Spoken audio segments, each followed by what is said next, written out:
വളരെ വർണ്ണാഭമായതും നൂറ്റാണ്ടുകളുടെ പാരമ്പര്യം നിറഞ്ഞു നിൽക്കുന്നതുമാണ് ബൾഗേറിയയിലെ പെർമിക് മേഖലയിൽ നടക്കുന്ന മാസ്ക്രേഡ് ഇവന്റായ സുർവ ഫെസ്റ്റിവൽ. ദുരാത്മാക്കളെ തുരത്താനും ശീതകാലത്തിന്റെ പ്രതീകാത്മക അന്ത്യം ആഘോഷിക്കാനുമാണ് അവർ ഈ ഉത്സവം നടത്തുന്നത്. കോവിഡിനെ മറികടന്ന് 3 വർഷത്തെ ഇടവേളയ്ക്ക് ശേഷം കുക്കേരി കലാകാരന്മാർ തിരിച്ചെത്തിയിരിക്കുകയാണ്. ഉത്സവത്തിൽ ദുരാത്മാക്കളെ തുരത്തി ആരോഗ്യത്തിനും പ്രത്യുൽപാദനത്തിനും സമൃദ്ധിക്കും വേണ്ടി അവർ നൃത്തം ചെയ്യുന്നു.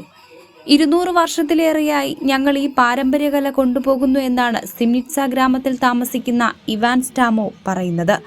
ഇതിനു പുറമെ Greece, Romania, Serbia, Italy, Slovenia, Albania, North Macedonia എന്നിവിടങ്ങളിൽ നിന്നുള്ള 1000 കുക്കേരികളാണ് നൃത്തത്തിൽ പങ്കെടുക്കുന്നത്.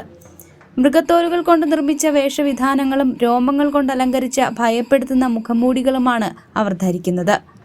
2 മുഖങ്ങളെ പ്രതിഫലിപ്പിക്കുന്ന ഈ മുഖംമൂടികൾ നന്മയും തിന്മയും തമ്മിലുള്ള ബന്ധത്തെയാണ് പ്രകീർത്തിച്ചിരിക്കുന്നത്.